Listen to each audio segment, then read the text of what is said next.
11, 10, 9. We have ignition sequence start. The engines are on. 4, 3, 2, 1, 0. Qui c'est? Il reprend le téléphone. Écoutez, faites très attention. Et toi? Ce que tu as collé? C'est bon, bon, hein? Alors moi, il m'épate.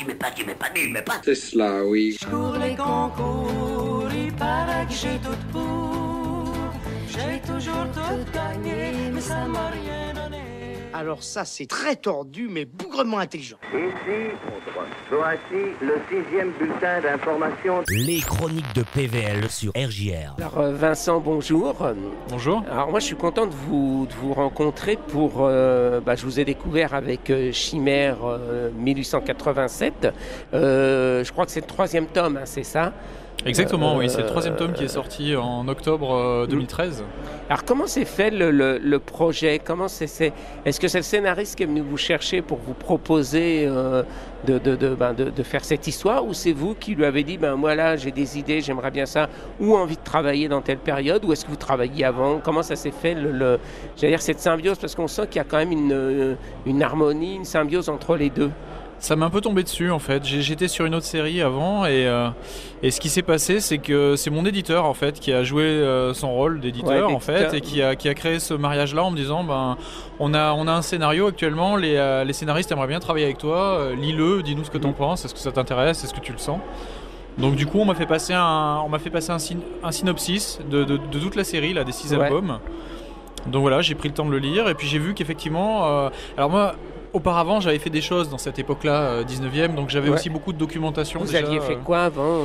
J'avais fait Albatros et j'avais fait l'école Capucine. Ah oui. Ça, c'était alors, bien. Capucine, c'était plus une chronique de village, et Albatros, Albatros c'était plus onirique. On peut pas dire qu'il y avait une grosse recherche historique, mais par contre, l'esthétique était très 19e. Non, était déjà, voilà, donc j'avais déjà une grosse documentation iconographique. Et j'étais un peu frustré de ça, de me dire, cette documentation, j'avais pas la sensation de l'avoir exploitée autant que j'aurais pu. Ouais. Et donc, du coup, quand ce scénario est arrivé, c'est vrai que ça m'a vraiment séduit, et j'en ai profité pour me refaire. Pour vous relancer. Mais Albatros, c'était, si je me souviens bien, une histoire un peu plus fictionnelle. Enfin, même si elle avait une ambiance un petit peu 18e, 19e. Oui, c'est ça. C'était une esthétique 19e, mais effectivement, c'était complètement fictionnel. Un peu steampunk. Un peu steampunk, oui, tout à fait. Ouais, je m'en souviens, enfin ça remonte à loin. C'est 2006 le premier album quand même. Mais c'était une belle série, tout comme l'école Capucine d'ailleurs. Mais qu'elle était plus, si je me souviens, une histoire plus en douceur. Chronique de village, oui. C'était... Et donc alors là, après comment on part, est-ce que vous avez le scénario d'un bloc, toute l'écriture, et vous pouvez partir comme ça tranquillement, ou est-ce qu'il vous envoie morceau par morceau? Est-ce qu'avant, au début, une fois que vous avez le synopsis, il y a quand même on se concerte pour voir un peu comment ça va? À la base, ce scénario a été écrit pour une série télévision qui s'est faite, mais qui s'est faite sans mes scénaristes, parce qu'ils ont refusé des modifications qu'on leur demandait de faire, et qui étaient dommages pour l'histoire. S'ils avaient fait ces modifications, finalement, ils cassaient toute leur histoire. C'est pas la série Bordel quand même de chez Canal? Si, c'était Maison Close en fait. Maison Close, Donc du coup, eux, ils sont partis avec leur scénario, ce qui fait que moi, quand on est venu me voir, il y avait déjà tout ce synopsis-là, ce scénario-là qui existait. Alors il était au format télévision. Eux ont dû forcément le réécrire et le réadapter pour de la bande dessinée. Ça leur a permis aussi d'ouvrir des choses qu'ils n'auraient pas pu faire sur la série pour des raisons de coût, de trucage et qui peuvent se permettre sur la série bande dessinée en fait. Donc si vous voulez, c'est quelque chose qui était déjà très très installé et très très écrit. Ce qui fait qu'en fait, moi, je me suis retrouvé avec quelque chose déjà... j'étais vraiment plus interprète de leur travail que à la création même. J'ai créé la partie graphique, mais je m'appuyais énormément sur tout ce qu'ils avaient fait, et je peux pas dire que je sois du tout à l'origine du scénario, là, pour le coup. Mais pourtant, il y a un apport, je pense, graphique, et justement, est-ce que cet apport graphique a, pour les scénaristes, modifié les caractères de certains de leurs personnages? C'est possible, je sais qu'ils travaillent beaucoup comme ça, ils m'ont toujours dit... qu'ils se réservaient la possibilité, en fonction de comment les personnages se mettaient à exister, de les développer plus ou moins. Et je sais que par rapport à ce que j'ai lu moi, je me rends compte en lisant donc au fur et à mesure, en avançant, On est toujours sur la même trame, mais effectivement, il y a des choses qui prennent peut-être plus d'ampleur, d'autres qui sont peut-être plus en sourdine. Enfin, après, ils font leur équilibrage au fur et à mesure des choses, tout en suivant leur direction. Mais c'est fort probable qu'effectivement, le dessin, par moment, il y a un personnage qu'ils n'avaient peut-être pas pensé, et puis qui, graphiquement, est assez installé, et qui mériterait d'être développé, et qui du coup, prend de l'ampleur. Ouais. Et alors pour construire toute cette iconographie, parce que c'est le Paris de fin 18e, début 19e, donc c'est aussi un Paris qui va, où on va refaire les grandes rues, les grandes artères, où on est peut-être sur la fin de... C'est ça, on est fin 19e, on est vraiment en 1880. C'est le Paris qu'on modernise, quoi. Comment on va chercher les documents? On va au plan, on va dans les archives, parce que je trouve qu'il y a des vues ou des morceaux qui correspondent à l'époque. Oui, complètement. Moi, tout mon jeu, il est là, c'est-à-dire c'est d'essayer de coller. C'est ce que j'ai beaucoup aimé dans cette histoire, c'est que notre histoire s'inscrit dans une grande histoire qui elle est vraiment une histoire existante, le canal de Panama, Ferdinand Lesseps, tous ces gens-là, les artistes de l'époque. Et donc du coup, tout ça, il faut recroiser les choses. Alors il y a plein de moyens de recroiser. C'est qu'à cette époque-là, on est vraiment dans une époque extrêmement riche, artistiquement parlant, scientifiquement parlant. Ce qui fait qu'en fait, on commence à voir l'arrivée de la photo. Ouais, c'est le début de l'industrie. Voilà, c'est ça. On a les peintres qui, eux, commencent à sortir dehors. Ils sortent de leurs ateliers, donc ils dessinent beaucoup d'après l'extérieur. Donc là, j'arrive à avoir des palettes de couleurs de ce côté-là. Sur les tableaux eux-mêmes? Oui. En allant au musée, Oui, ou en ayant, j'ai beaucoup de livres de peinture, sur des peintres de cette époque-là, donc je m'appuie beaucoup là-dessus. Alors, je fais pas la couleur, mais c'est des références que je donne souvent à mes coloristes, ou quand je les aide, je me réfère couleurs un beaucoup peu à à la Lautrec, à Mucha, c'est des choses comme ça. C'est ça, et puis des couleurs qui sont peut-être beaucoup plus vives que l'idée qu'on pourrait avoir du 19e, où on est habitué plus à, on imagine des choses sur les plus... Misérables, sur Hugo, dans des tons plus sombres. Et donc on a pris ce parti pris-là de la couleur, quelque chose d'un peu impressionniste. Et du coup, il y a aussi la photo, et puis il y a aussi tous les journalistes de l'époque qui se basaient sur de la gravure, donc les illustrations, tout ça. Donc en recroisant toutes ces sources, photo, peinture, dessin, on arrive à avoir une vraie sensation des costumes, des gens, et une vraie iconographie sur laquelle moi je peux m'appuyer ensuite pour développer Chimère. Parce que ce qui est intéressant, c'est qu'on a à la fois quelque chose de très codifié, qu'on connaît, etc., et sur lequel on peut se raccrocher, mais en même temps, on sent qu'il y a aussi un travail imaginaire, à la fois dans la construction des rues, des décors, des personnages, ça bien entendu, mais même des costumes. C'est-à-dire qu'on a un fond qui est celui de l'histoire, mais en même temps, si on grattait, on s'apercevrait que ça dépasse ça. C'est-à-dire qu'après, vous vous laissez porter ou pas? J'essaye d'être dans un ton, en fait, plus que dans une réalité. Ouais, dans une atmosphère. Dans une atmosphère, exactement. Par contre, je me rends compte vraiment d'une chose, et je suis assez prudent là-dessus, c'est que des fois, en faisant des recherches, à 5 ans près, ou disons 10 ans près, mais même juste à 5 ans près, à cette époque-là, tout change. L'électricité arrive, les véhicules se motorisent. Donc malgré tout, dans mes recherches, je fais attention. J'essaye de pas dépasser. 1890 en fait. Après, l'esthétique, il y a énormément de choses qui changent. Donc voilà. Par contre, j'essaye aussi de m'autoriser une certaine liberté, d'être dans un ton. Plus que dans une réalité. Par contre, quand même, je fais très attention au niveau architecture. Sur des ponts, notamment, je me suis rendu compte en faisant mes recherches que j'étais persuadé que le pont que j'allais dessiner existait toujours. Et puis en faisant des recherches sur ce pont, je me rends compte qu'en fait, il a été... il y avait une première version du pont juste avant celle que je dois dessiner.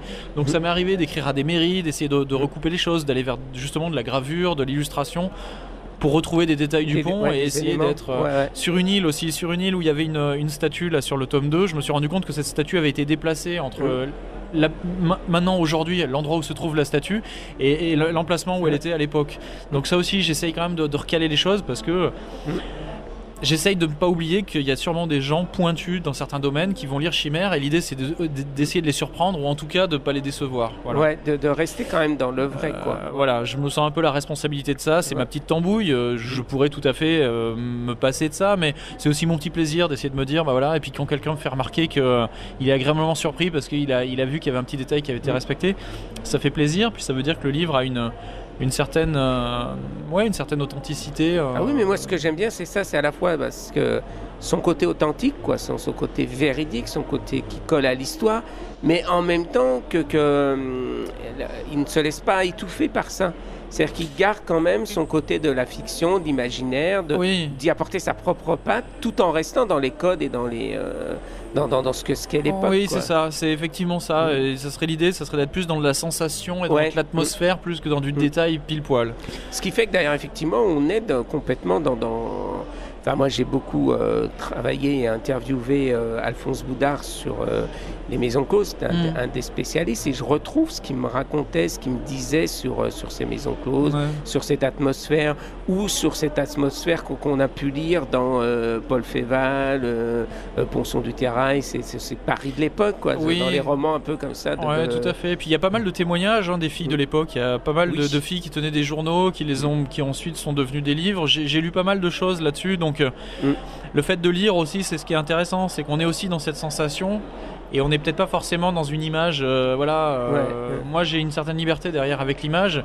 L'idée étant de rester, de rester fidèle à cette sensation et à cette vérité-là, qui peut être une vérité aussi assez impalpable du fait du texte en fait, qui est peut-être pas forcément très descriptive physiquement au niveau des choses, mais qui par contre donne des indications de la vie de ces filles qui est important. Les chroniques de PVL sur RJR. C'est-à-dire qu'à la fois, moi, ce que j'aime bien chez vous, d'ailleurs, ce qu'on remarquait déjà dans Albatros et dans l'école Capucine, c'est qu'il y a l'atmosphère, et ça, c'est pas évident à retranscrire une atmosphère, à donner une ambiance, et en même temps à la faire partager, et il y a le rythme aussi, le mouvement. Ah oui, ça, c'est quelque chose qui pour moi est très très important. Moi je qualifie ça d'énergie, mais c'est ce que vous dites, c'est le rythme, d'une histoire. C'est effectivement ça, c'est quelque chose qu'on va pouvoir transmettre par le découpage, par le cadrage, et effectivement oui, c'est quelque chose qui est que je trouve très très important. L'idée c'est un peu le rêve absolu, ça serait d'arriver à attraper son lecteur par le bout du nez et puis plus le lâcher jusqu'à la fin de l'album. Donc c'est vrai que ces histoires de rythme sont importantes, c'est-à-dire de savoir un peu calmer les choses et puis des fois de le réembarquer et puis de recréer des dynamiques comme ça tout au long de l'album. Mais ça c'est quoi? C'est le cinéma, c'est-à-dire que parce que maintenant les jeunes dessinateurs sont aussi nourris au cinéma et donc ou au manga même qui travaille aussi beaucoup sur le rythme et arrive donc à retransmettre un peu retranscrire ce rythme qu'on n'avait pas ou rarement autrefois. Ouais, alors il y a deux choses. C'est les nouvelles, j'allais dire, les nouvelles formations, les nouvelles écoles qui permettent ça. Je pense que déjà tous, d'une manière générale, on est baigné dans une culture de l'image, du cinéma aujourd'hui, donc on est un peu modelé aussi par ça. Ça vient déjà du scénario, qui est moi une partie sur laquelle je m'appuie vraiment. Un scénario qui n'a pas de rythme, ça va être dur derrière de lui redonner un souffle. C'est eux qui découpent ou c'est vous? C'est eux qui font le découpage, les scénaristes font le découpage, c'est-à-dire que moi, la première case d'une planche et la dernière case d'une planche, c'est exactement ce que eux ont prévu. Là où je commence à avoir une liberté, on va dire, c'est sur justement le rythme à l'intérieur de cette page. C'est-à-dire que eux, quand ils écrivent leur histoire, en fait, ils décomposent cette page en un certain nombre de cases, et moi, en les matérialisant, ces cases, des fois, je peux me rendre compte qu'il manque un moment de pause ou au contraire un moment d'accélération. Donc après, c'est de ma responsabilité pour servir au mieux leur histoire, de réinjecter un peu ça, en fait. Voilà.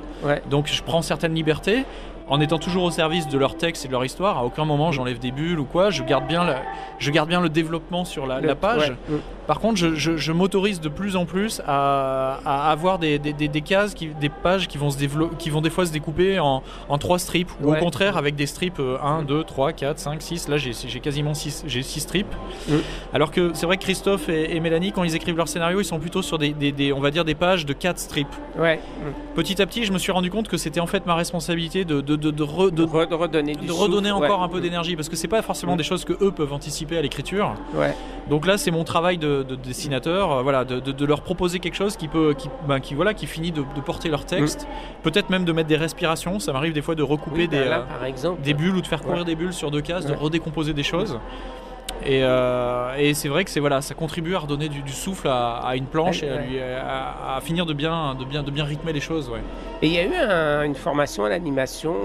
Alors voilà, moi je viens du jeu vidéo à la base, c'est ce que je voulais vous dire. Et j'étais animateur, donc je travaillais l'animation et les personnages, c'était vraiment mon secteur. Donc j'ai vraiment cette sensation et cette notion du mouvement qui pour moi est extrêmement importante, et de la mise en scène. C'est marrant parce qu'effectivement, quand on repère du mouvement dans la BD, etc., et qu'on fait l'interview du dessinateur, on s'aperçoit que soit il a été dans le film d'animation, soit dans le jeu vidéo, etc., où là, le mouvement est un des éléments importants quand même. Ah oui, complètement. Et du coup, parce que c'est pas évident, là, on est quand même dans de la 2D, on n'est pas dans du cinéma. Oui, tout à fait. Même si on a parfois les mêmes codes. Mais là, si je veux dire, le dessin ébauche ce mouvement qu'on continue dans notre esprit à faire. C'est-à-dire de case en case, ça... Oui, la BD, je trouve que ça se rapproche beaucoup plus du théâtre, en fait, finalement, que du cinéma. C'est-à-dire que plus ça va, plus je me rends compte qu'il faut quand même être toujours dans une certaine exagération pour que les choses soient ressenties, en fait. Donc, c'est là où ça devient compliqué, l'équilibre. C'est-à-dire qu'il faut un peu surjouer les choses. Alors, faut pas trop en faire. Si on en fait trop, on peut tomber à plat. Et si on n'en fait pas assez, on peut louper ce côté un peu énergie et un peu rythme. Donc c'est quelque chose que j'assimile beaucoup au théâtre. Il faut que les spectateurs du fond voient aussi bien les choses et les ressentent autant que ceux de l'avant-plan, que les spectateurs qui sont proches de la scène. Et puis il y a les angles de vue. Le cadrage, le cadrage chez vous, il y a des angles du dessus, des angles... Alors ça, c'est ce que permet aussi la BD par rapport à une caméra, des angles impossibles. Oui, c'est ça. C'est tout l'intérêt de la bande dessinée. Et qui relance, parce que d'habitude, on reste de face, de côté, on essaye des plongées, des contre-plongées, mais on ne bouge pas les angles, on ne bouge pas les... Le cadrage, c'est vraiment... c'est vraiment... Je vais dire le premier vecteur par lequel passe une émotion, en fait. Cadrer un personnage de face ou en plongée ou en contre-plongée, on fait déjà pas passer les mêmes choses, en fait. Donc c'est vraiment, je trouve là-bas, je suis pas en plus quelqu'un de très fort. J'essaye de m'améliorer, mais je me sens pas extrêmement pointu dans les émotions, d'en retranscrire une émotion physique. Donc au début, sachant cette faiblesse-là dans mon travail, j'ai essayé d'en faire une force en prenant les choses sous un autre angle qui était déjà le cadrage. Et je me suis rendu compte qu'un personnage avec un visage figé, finalement, juste par le cadrage, on peut déjà donner une sensation. Lui faire dire des choses. On peut lui faire dire des choses. Donc après, il suffit de s'améliorer un petit peu sur les expressions et on arrive à donner de la force aux choses. Mais je trouve que le cadrage, une belle expression avec un mauvais cadrage, le truc tombe à plat. Une mauvaise expression, mais avec un bon cadrage, ça peut passer. Oui, ça passera beaucoup mieux. Donc le cadrage, pour moi, c'est quelque chose qui est devenu vraiment essentiel, en fait. Mais c'est vrai que là, il n'y en a pas trop, ou même celui-là, par exemple... Alors ça aussi, c'est parce que je viens de la 3D. Alors ayant été habitué pendant une dizaine d'années à faire de la 3D, j'ai pris l'habitude d'avoir des caméras très très libres, de pouvoir les coller au plafond, de pouvoir les mettre à ras de sol. Et ça m'a aussi créé on va dire un savoir-faire et peut-être quelque chose sur lequel je me suis beaucoup appuyé en dessinant. C'est-à-dire qu'après, en dessinant, j'avais cette exigence-là, ou en tout cas l'envie de retrouver ces angles de vue, par exemple. Alors là pour le coup, on est sur une case horizontale qui peut évoquer un travelling, par exemple, ou plutôt un panoramique, là, dans ce cas-là. Donc voilà, l'idée, c'est ça aussi. Lié au reste, d'ailleurs. Quand on prend la vue d'ensemble de la ville, le pont un peu plus près, où on voit déjà apparaître le personnage. Voilà, c'est de suggérer un mouvement de caméra avec la case de bande dessinée, de par sa forme, peut suggérer un mouvement de caméra. Donc c'est vrai qu'on n'a pas le mouvement, mais on a des artifices ou des petites ruses pour... C'est-à-dire qu'après, nous lecteurs, le mouvement, on le fait, quoi. C'est ça. Quand on a une case comme ça qui se décompose, dans notre tête, quoi, le mouvement inconsciemment Tout à fait. Et puis après, le mouvement, on le crée aussi par la position des bulles. C'est-à-dire que nous, on va lire en Occident, on lit de gauche à droite. Donc on va dire en orientant cette disposition de bulles en S, on peut tout au long de la planche, on crée un mouvement des yeux qui fait qu'on maîtrise le balayage du lecteur, en fait. Alors tout ça, après, c'est notre petite cuisine personnelle. Mais voilà, l'idée, c'est ça, c'est d'arriver à amener le lecteur où nous, on a envie de l'amener.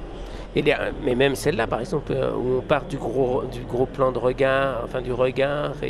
C'est ça, elle a un regard qui est légèrement biais, ça renvoie, finalement, elle regarde la bulle ici, donc on a une circulation qui est comme ça, on revient là. Cette circulation en Z au sein de la planche est super importante. Mais même le travail sur les regards. Mais c'est vrai que maintenant, la jeune génération travaille plus ça, quoi. Les yeux. Les yeux. On avait des regards assez avant qui ressemblaient un peu tous au même regard. Et aujourd'hui, y a des détails, il y a de la finesse dans le... Ah oui, le regard, c'est quelque chose de super important. C'est quelque chose qui est commun, on va dire, au monde des vivants, quel qu'il soit. Enfin, dans le monde animal, tout passe par le regard. Quand on croise un animal, c'est le regard, la première chose, la première accroche, le point d'entrée, en fait, entre deux êtres vivants. Donc effectivement, sur une bande dessinée, on a des êtres de papier, mais le fait de se permettre des cadrages très très serrés sur un regard crée un lien instantané avec le lecteur. Et le rendre expressif aussi, ça c'est pas évident quand même.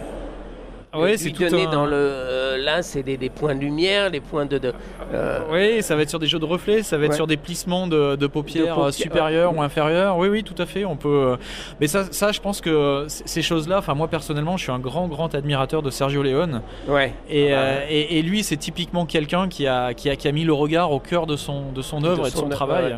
Et c'est vrai qu'en regardant son. Là, on a tout à fait ce genre de regard. Je sais que plus jeune, en voyant son travail, j'étais estomaqué par ça et je m'étais rendu compte, moi comme plein d'autres auteurs de BD, que c'était quelque chose qui effectivement dans les BD plus anciennes était pas forcément au cœur du travail. On avait des personnages qui étaient plus cadrés en gros plan, à la limite on avait un portrait, mais on n'allait pas sur des cadrages comme ça au niveau des yeux.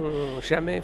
Et c'est un point d'entrée qui est extraordinaire au niveau des émotions et des sensations. C'est quelque chose. C'est dommage de se priver de ce genre de choses. Ouais. Ah non, mais moi j'aime bien.